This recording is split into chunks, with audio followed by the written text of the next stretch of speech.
이번 한 주를 지나면서, 아니, 그냥 올해를 지나면서 상당히 우리 사회가 불의하다라는 현실이 새삼스럽게 다가왔던 것 같습니다. 하나같이요. 축구협회는 축구협회대로 문제고요. 네, 한 유튜버는 자신의 삶이 망가졌다고 하소연하고 있습니다. 그리고 가장 우리들의 마음을 가장 아프게 하는, 또 우리와 비슷하니까 군대 가 있는 우리 지체들이 많이 힘든 상황입니다. 여전히 지금 나라는 그 홍역을 앓고 있고 이것에 대해서 계속해서 시시비비를 가리고 있습니다. 그런 상황에서 오늘 이 설교는 상당히 우리에게 어려운 주제이기도 하고요. 하지만 꼭 필요한 것 같습니다. 여러분, 도입 질문입니다. 우리 한국 사회는 못된 사람이 잘 사는 나라인가요? 아니면 조금이라도 양심이 있고 정의롭고 그렇게 행하는 사람들이 잘 사는 나라인가요? 여러분 어떻게 생각하시나요? 아마 여러분들이 답은 하진 않았지만 우리 모두 다 동의는 할 겁니다. 정의롭고 양심 있는 사람들이 살기 좋기보다는 조금이라도 불의하게 사는 사람들이 잘 사는 곳임을 우리는 알고 있습니다. 정말 그래서 그 설문에 대해서 과반수가 넘는 사람들이 불의한 사람이 잘 산다고 대답을 했더라고요. 뭐 당연히 표본 오차가 있겠지만 모든 사람들의 생각을 또 대변하는 건 아니겠지만 아주 유의미하다는 그 한 지표이라고 생각합니다. 그리고 더 세대 구분을 좀 지어보자면 나이가 더 어릴수록 노년에서 장년에서 장년에서 청년으로 갈수록 우리 사회에 대한 인식이 부정적입니다. 네. 왜냐하면 우리 부모님이라든지 조부모님은 노력하면 되는 세대였습니다. 열심히 하면 돈을 벌 수 있었고요. 열심히 하면 무언가를 이룰 수 있었습니다. 하지만 우린 모두 알죠. 이제 그런 노력은 먹히지 않는다는 걸. 네. 그런 노력 대비 잘 못 산다는 나라가 이 대한민국입니다.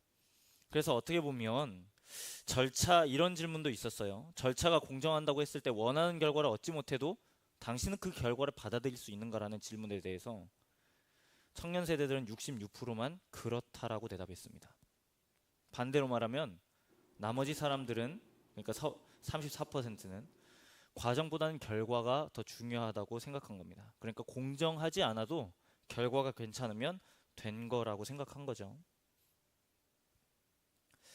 그렇습니다. 오늘 우리나라의 현실을 보면 정의롭지 않습니다. 정의롭지 못한 세상에 살기 때문에 불의를 택해야 됩니다. 일부러. 잘 살기 위해서는, 가족을 부양하기 위해서는 적당한 타협은 불가피하고요. 어쩔 수 없이 불의하게 살아야 됩니다. 이걸 잘 나타내는 한 예가 있어요. 어떤 예냐면 파잔이라는 의식이 있는데요. 들어보는지 모르겠어요. 파잔이라는 의식이 있는데 이 의식은 상당히 폭력적입니다. 이 의식은 코끼리에 대한 의식인데요. 코끼리의 영혼을 파괴하는 의식으로 알려져 있습니다. 들어보세요. 야생에서 잡은 아기 코끼리를 완전히 움직이지 못하게 묶어둔 뒤에 저항을 할 수 없도록 묶어둔 뒤에 그 저항력이 완전히 사라질 때까지 몇 날 며칠을 굶긴다고 합니다. 그리고 폭행한다고 합니다. 당연히 이런 폭력적인 의식 앞에서 재간을 당해낼 코끼리는 그렇게 많지 않습니다. 그래서 대부분 정말 죽습니다. 코끼리가. 예, 맞아서 죽기도 하고 굶어서 죽기도 하고 그렇습니다. 근데 이 의식에서 살아남은 소수의 코끼리가 있습니다. 근데 이 코끼리는 무엇에 쓰이냐면 이제 관광객을 태우고 돈벌이의 수단에 쓰인다고 합니다. 물론 이 의식을 자행하는 사람들은 코끼리를 최후의 보루로, 그러니까 돈벌이 수단으로 삼은 아주 가난한 사람들이라는 겁니다. 여러분은 이 파잔 의식에 대해서 어떻게 생각하나요? 아무리 가난하다고 해도 이런 사람들에게 쉽사리 분노할지도 모릅니다. 그런데 이 사람들의 조금만 삶의 자리를 생각해 보면 이 코끼리를 단순히 굶기고 때리는 일이 옳고 그름의 문제가 아님을 알게 됩니다. 그러니까 이 파잔 의식을 당하는 코끼리도 피해자고요. 파잔 의식을 행하는 이 사람들도 어떻게 보면 피해자가 될 수도 있다는 거죠. 왜냐하면 우리 역시 어떤 자리에서는 폭행을 당하는 코끼리가 될 수도 있고요. 다른 자리에서는 우리가 매를 드는 사람이 바로 우리 자신이 될 수 있기 때문입니다. 우리 대한민국 사회에서 많은 사람들이 외칩니다. 광화문에서. 네, 정의를 외치죠. 저마다의 소수정당, 자신이 속한 집단, 네, 그 표어를 외치고 이러한 사회가 이런 것들이 이루어져야 바람직하다라고 외치고 꿈꾸고 시위하고 그렇습니다. 그런데 문제는 완전한 정의를 이루어내지 못합니다. 문화 내러티브에서는 정의를 이것과 직결할 수밖에 없습니다. 먹고 사는 문제랑 직결할 수밖에 없어요. 그러니까 먹고 사는 문제와 이익이 충돌할 때는 적당히 타협하는 겁니다. 적당히요. 네. 그러니까 세상은 원래 이렇게 불이한 곳이니까 내가 살아남기 위해서는 이 정도 타협은, 이 정도 넘어가는 건 괜찮다고 용인하는 거죠. 교회 다니는 사람들은 다를까요? 다르지 않습니다. 뭐 우리가 하나님 나라의 정의와 공의에 대한 설교를 들으면 맞습니다. 하나님 나라의 정의와 공의가 되게 중요하고 동의가 되고요. 그것을 이루면 되게 소망이 있을 것 같습니다. 하지만 딱 이 주제를 넘어가서 우리의 삶의 자리로 딱 들어가 보면요. 그리고 그렇게 사는 건요. 네, 세상에서 바보 취급당하는 겁니다. 그렇게 사는 건. 그러니까 차라리 바보 취급을 당하기보다 적당히 세상과 타협하며 삽니다. 왜냐하면 먹고 살아야 되니까요. 그리고 하나님도 나의 이러한 타협을 어느 정도 용인해 주실 거라고 생각합니다. 왜냐하면 하나님은 죄인도 사랑하시고 죄인을 구원하시는 분이시고 그런 분이기 때문에 이런 조그마한 타협은 하나님이 눈 감아 주실 거라고 생각합니다. 그래서 비기독교인이든 기독교이든 간에 하나님을 믿든 믿지 않든 간에 교회 밖에서는 적당히 불의와 타협하는 세상의 방식을 살아갑니다. 여전히 그런데도 사람들은 정의를 꿈꿉니다. 외치고요. 정의로워지기를 원합니다. 이 사회가. 그런데 우리 사회는 정의와고는 거리가 되게 멉니다. 그 이유를 생각해 보면 이런 것이 있을 수 있다고 생각합니다. 그건 바로 저마다 생각하는 정의에 대한 기준이 다 달라요. 네, 저마다 생각하는 정의의 기준이 다 다릅니다. 사람들이 정의를 말하는데 잘 봐보세요. 다 각자 저마다 요구하는 바가 다릅니다. 그리고 이 정의에 대한 기준을 내릴 때 각자가 영향받는 요인들이 다 다릅니다. 어떤 사람은 정치적 성향에 따라서 좌우되고요. 좌지우지되고 어떤 사람은 문화에 따라서 교육에 따라서 재산과 소득에 따라서 지역에도 따라서도 정의는 다릅니다. 그러니까 정의라는 이 한 단어를 놓고 수많은 사람들이 다 생각이 다 다른 거죠. 정치적 성향으로 예를 들어 볼게요. 우리 대한민국의 가장 대표적인 정치적 성향은 진보와 보수입니다. 일반적으로 이 두 진영은 서로를 향해서 네거티브입니다. 왜냐하면 이 두 진영이 생각하는 바가 전혀 다르기 때문입니다. 잘 생각해 보세요. 진보적 성향을 가진 사람들이 보기에 보수적 사람들이 외치는 정의는 전혀 정의롭지 못합니다. 아무것도 바꿔내지 않으니까요. 아무것도 바꿔내지 않아요. 진보적인 사람들이 보기에는 이 모든 걸 바꿔내야 정의롭거든요. 그럼 반대는 어떤가요? 똑같습니다. 보수적 사람들이 보기에 진보적 성향은 너무나 다 바꾸는 거예요. 다 버리는 거예요. 시스템을 다 버리는 거예요. 그러니까 진보든 보수든 진보든 간에 서로를 향해서 불이하다고 생각합니다. 이처럼 하나의 정의를 이룬다는 건 매우 쉽지 않습니다.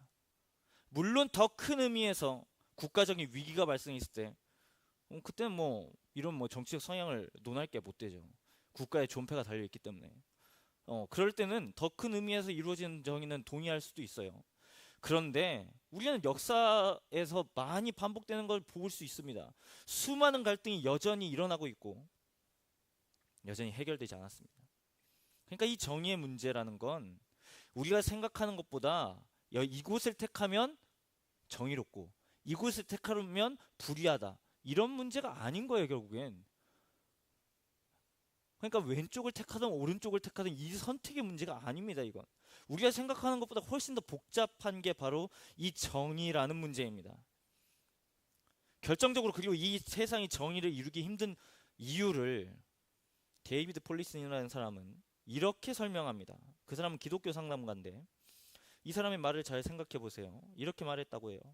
100% 정의로운 우리는 100% 악한 그들에 대항해 싸울 수 있다. 하지만 당신은 정말로 100% 선한가? 그렇지 않을 수도 있음을 알아야 한다. 자신이 옳다는 생각 자체가 얼마나 위험한지 아는가? 자기가 선하다고 생각하는 사람 중에서 얼마나 많은 사람이 자기 의와 연민 그리고 타인에 대한 비판과 특권의식에 사로잡혀 살아가는지 아는가? 자기가 소심하다고 생각하는 사람이 얼마나 쉽게 분노한 사람으로 바뀌는지 아는가? 자신이 억울하다고 생각하는 사람이 얼마나 쉽게 다른 사람을 공격하는 사람으로 달라지는지 아는가? 그러니까 이 성당가가 말하는 바가 뭐예요, 여러분? 자신의 상황에 따라서 정의가 바뀌어요. 자신이 주장하는 바가 있으면 아무리 자기가 억울했어도 자기가 주장할 수 있어도 남에게는 불이하게 되는 겁니다. 타인 앞에서는 불이하게 되고요. 그렇다고 해서 여러분, 정의를 외치는 사람들이 모두 다 100% 불이하다는 말은 아닙니다. 분명 사람들이 정의에 대해서 갈망합니다. 왜냐하면 우리는 대한민국 현실을 보면서 하나같이 잘 산다고 말하지 않기 때문입니다. 개탄하죠. 이 사회가 더 깨끗해지기를, 정의로워지기를, 더 건강해지기를 원합니다. 이번 주만 보더라도 수많은 사건과 수많은 뉴스가 있었습니다. 수많은 사람들이 댓글을 달았고 수많은 사람이 분노했습니다. 왜 법은 그 사람들을 가만히 내두고 있고, 어째서 가해자의 얼굴은 늘 가려져 있으며 피해자는 늘 숨어 살아야 되는지 사람들은 얘기합니다. 그러니까 우리 모두에게는 정의에 대한 갈망이 있습니다. 그래서 그 사람들을 보면 분노하고, 대신 아파야하고, 대신 억울해하기도 하고, 심지어 그 일을 행하는 사람을 심판하는 자리에까지 나아갑니다. 근데 여기서 중요한 건 이거예요. 불의한 일을 보고 분노한다고 했다고 해서 그게 꼭 그 사람의 정의로움을 대변하지는 않습니다. 한 번 더요. 불의한 일을 보고 그 사람이 분노했다고 해서 곧 그 사람이 정의롭다라는 건 아니에요. 정의로움을 대변하지 않습니다. 이 두 개가 다른 결입니다.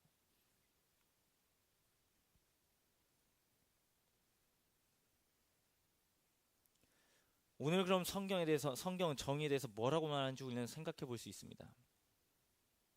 분명히 성경은 연약한 죄인이라고 해서 불의한 일에 대해서 침묵해야 된다는 것을 긍정하지 않습니다. 하나님은 분명히 불의에 대해서 용인하지 않으십니다. 분노하시고 책망하시고 심판하시는 분이라고 설명합니다.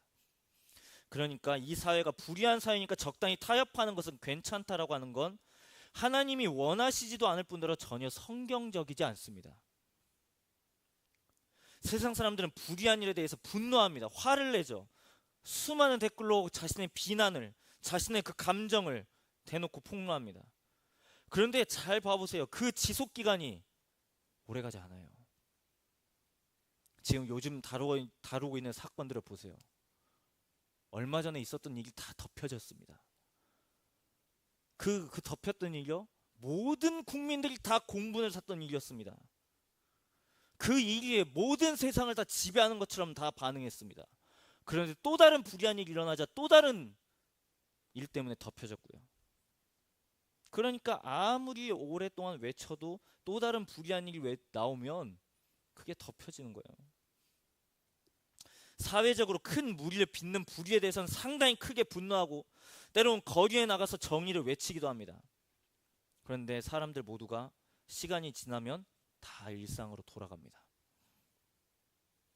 그리고 내 자신을 살기에 분주하죠. 정의도 중요한데 결국 중요한 건 내 삶입니다. 내 인생이에요. 그래서 과거의 불의함은 결국 잊혀집니다. 그래서 자신의 인생에서 가장 중요한 사람들은, 그러니까 자신의 인생이 가장 가치 있다고 생각하는 사람들은 정의를 말할지는 몰라도 어디까지나 자기 자신에게 피해가 가지 않을 정도로만 행동합니다. 손해보지 않고요, 적당히 정의로운 행동을 합니다. 이 사회에 정의가 필요하다고 해도 현실의 문제 앞에서는 정의보다 더 중요한 건 결국 내 삶이에요. 내 삶. 내가 먹고 사는 거. 그래서 커다란 불의한 일에는 분노하고요.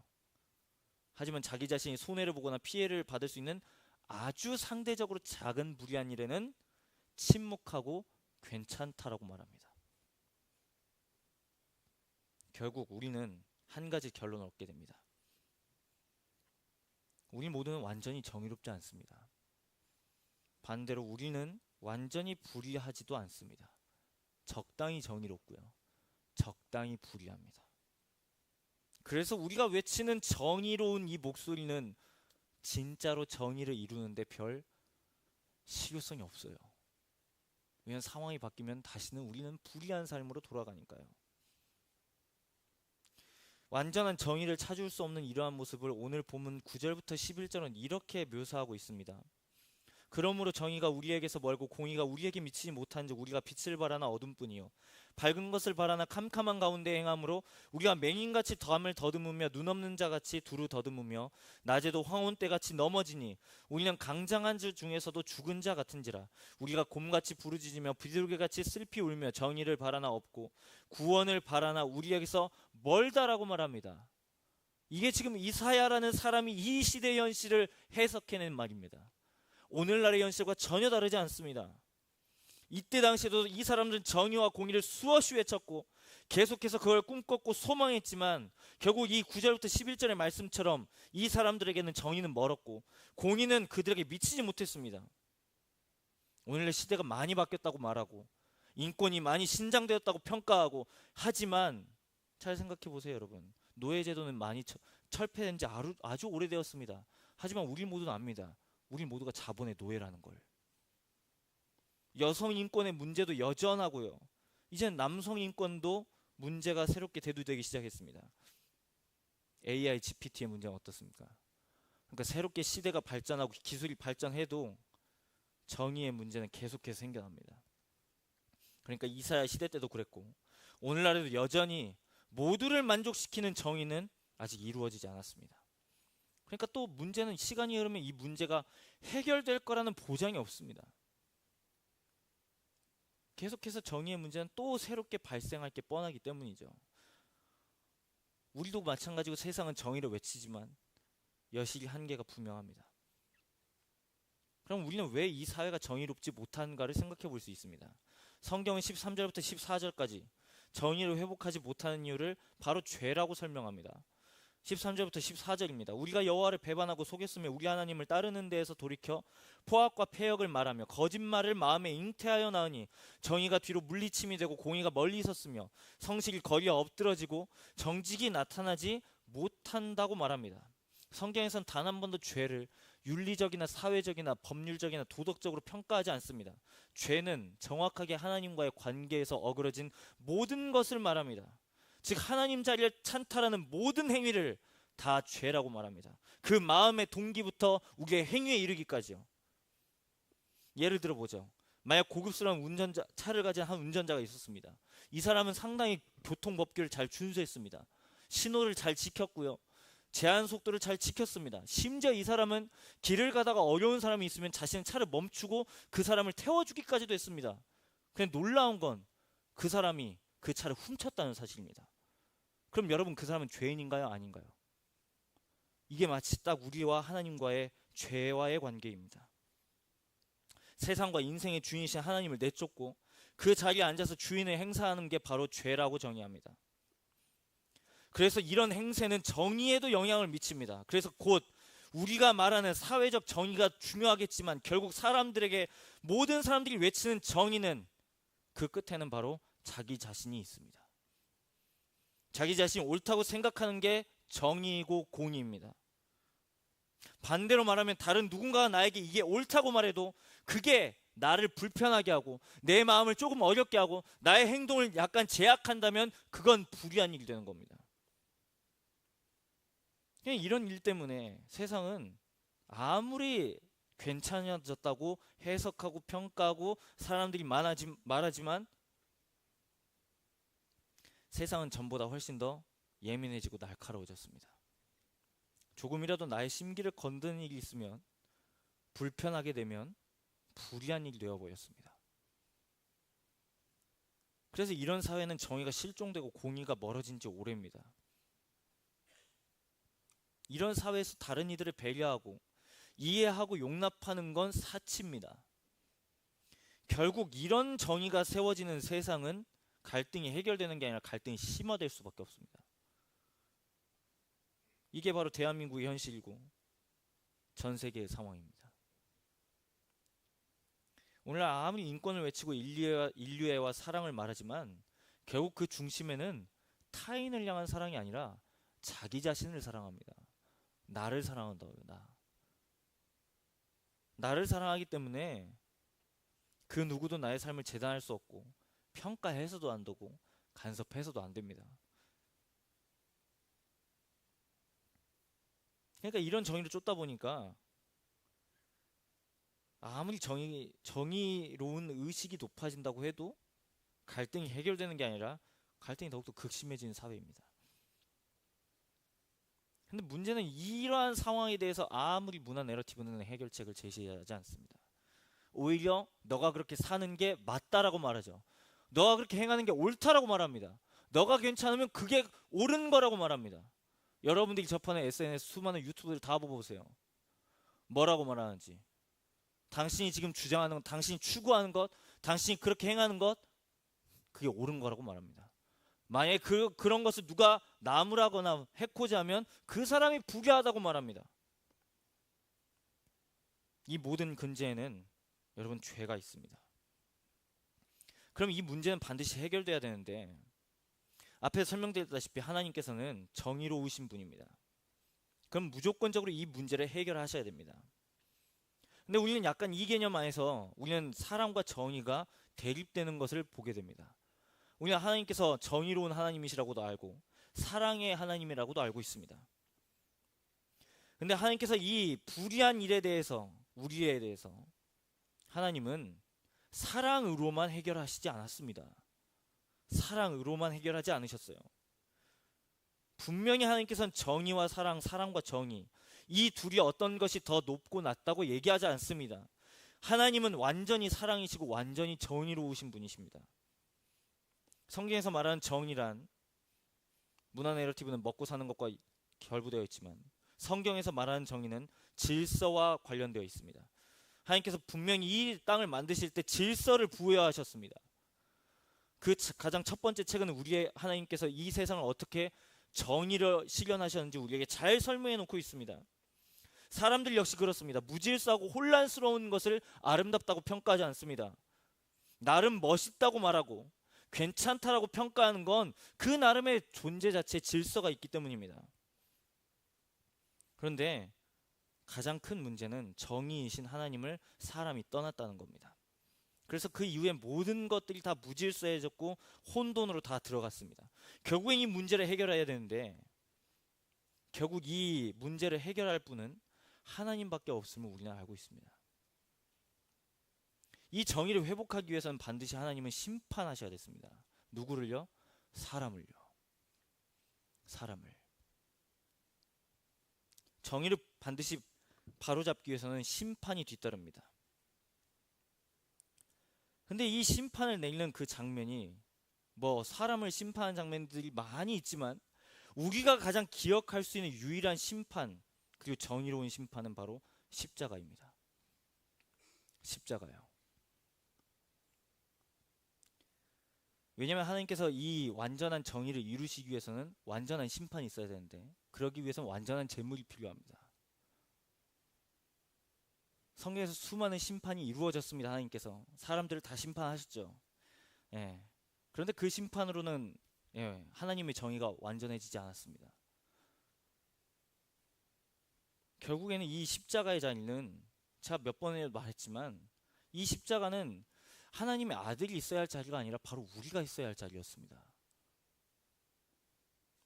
진짜로 여기에 매달리는 걸 떠나서요. 그냥 우리가 이 자리에 있어야 됐습니다. 이 자리라는 건 결국 하나님과 우리는 계속해서 단절될 수밖에 없는 자리입니다. 그냥 죽어야 됩니다, 우리가. 근데 그걸 대신한 분이 바로 예수 그리스도이셨고 그것 때문에 드디어 우리는 정의를 회복할 수 있기 시작했습니다. 그래서 이걸 깨닫는 사람들은 우리가 이 땅이 아무리 불의하다고 해도, 그리고 불의한 것이 마땅하다고 여겨져도, 불의를 용인하는 게 어느 정도 내 삶을 괜찮다고 말하게 하는 것도 다 포기할 수 있게 되는 겁니다. 왜냐하면 예수 그리스도께서 그 일을 행하셨기 때문에요. 내가 불의한데 그리스도가 죽으셨다고요. 정의로우신 그리스도가. 예수님은 전혀 죽으실 이유가 없었습니다. 그냥 우리를 사랑하셔서 죽으셨습니다. 그러니까 그 십자가라는 자리는 하나님의 정의도 드러나지만 하나님의 사랑도 동시에 드러나는 자리가 유일하게 십자가라는 자리입니다. 그래서 여러분, 하나님의 정의를 따라 사는 삶은 결단코 바보 같은 삶이 아닙니다. 설교를 마무리합니다.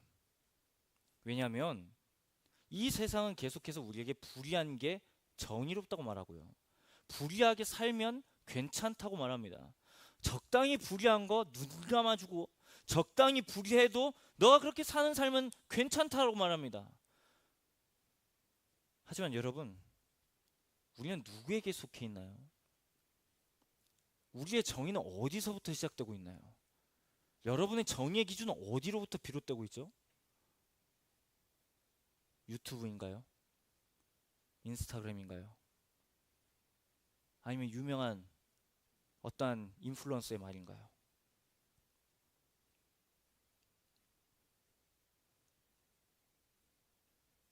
여러분 기억하세요. 이 세상에서 정의로울 수 있는 단 한 분은 바로 하나님이십니다. 그리고 그 정의는 나를 향해서 심판을 주지 않으셨고, 오히려 그 아들을 정의롭게 죽이셨고 다시 우리를 살리시는 방식으로 정의를 회복하셨습니다. 여러분, 이 사실을 깨닫지 못하면 하나님을 따라 사는 삶은 너무 매력이 없어요. 그냥 다 포기해야 되거든요. 그냥 버려야 돼요. 이 좋은 것들 다 버려야 됩니다. 가치 있다고 말하는 수많은 것들을 다 버려야 돼요. 그러니까 매력이 없죠. 그런데 이걸 아는 사람은요, 내가 정의로워서 정의가 회복된 게 아니라 나를 정의롭게 하시기 위해서 거기에 들어간 비용의 값어치를 알면 그냥 이 땅에서 다가오는 수많은 불의한 일과 크게 보이는 그 불의를 우리는 기꺼이 포기할 수 있어요. 그리고 그렇게 포기하는 게 결코 바보 같다고 여기지 않습니다. 사랑하는 여러분, 저는 우리가 또 하나의 종교 생활 하지 않기를 원합니다. 또 하나의 종교 생활이요. 그냥 지금 이 시간 딱 와서 내가 앉아 있으니까 괜찮은 딱 그런 거 말고요. 우리에게 생명 주신 그 사랑 앞에 내가 늘 주 앞에 붙들려 있으려는 그 삶이요, 그 자체가 가치 있는 거죠. 우리는 또 넘어질 수 있습니다. 또 내일 우리는 불의를 선택할 수도 있고요, 또 불의를 기뻐하는 재물을 감추고 그걸 통해서 한몫해볼까, 아니면 또 그렇게 살아볼까 할 수도 있습니다. 하지만 기억하세요 여러분, 하나님이 우리를 포기하지 않으셨기 때문에 우리 역시 하나님을 포기하지 않는 겁니다. 그리고 그것이 가장 가치 있다고 성경 우리에게 계속해서 약속하시고, 그리고 그렇게 따라가는 삶이 가장 멋지고 아름다운 삶이라고 말합니다. 하나님은 이 대한민국에 정의롭기를 원하십니다. 바로 누구를 통해서요? 우리를 통해서요. 이 거대한 불의 앞에 해결할 수 없는 수많은 난관과 비난으로 일삼는 이 수많은 불의한 사회 앞에 정의를 회복하기 원하십니다. 바로 우리를 통해서요. 혼자가 아니라 우리 공동체를 통해서요. 그래서 우리가 이 땅을 위해서 기도해야 돼요 여러분, 다니엘과 같이. 그래서 우리의 기도의 깊이는 늘 내 안에서만 멈추는 게 아니라 이 나라까지, 조금 더 눈을 들어서 이 열방까지를 위해서 기도해야 되는 거예요 여러분. 그렇게 살 때 우리는 여러분 지금 이 땅에서의 삶이 바보 같을지는 몰라도 하나님이 우리를 인정하시고 그 삶을 이번 수련회도 그랬지만 별과 같이 영원토록 빛나게 하신다고 말씀하십니다. 한 주간 살면서 이 불의한 대한민국의 현실 앞에 우리의 무릎과 우리의 입술을 사용해서 기도하기를 원하십니다. 여러분 어떻게 반응하시겠습니까? 똑같이 그 사람들을 향해서 욕하고 헬조선이고 청년들이 살지 못하는 이 나라를 나조차도 포기하겠다, 그렇게 하시겠나요?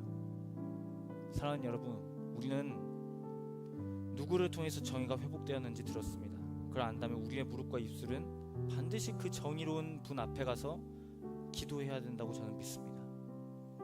이번 한 주 나라를 위해서 기도했으면 좋겠습니다. 이 나라가 다시금 정의를 회복할 수 있도록. 우리의 불의한 현실 앞에 손 놓고 있는 것이 아니라 빛과 소금으로 살라고 하신 그 주님처럼 우리의 삶이 그렇게 쓰여질 수 있기를 소망하는 마음으로 우리 지난주에 불렀던 찬양입니다. 하늘의 것을 구하게 하소서. 이 땅의 것을 구하는 게 아니라 하늘의 것을 구할 때 우리의 삶이 작지만 분명히 성경은 말씀하십니다.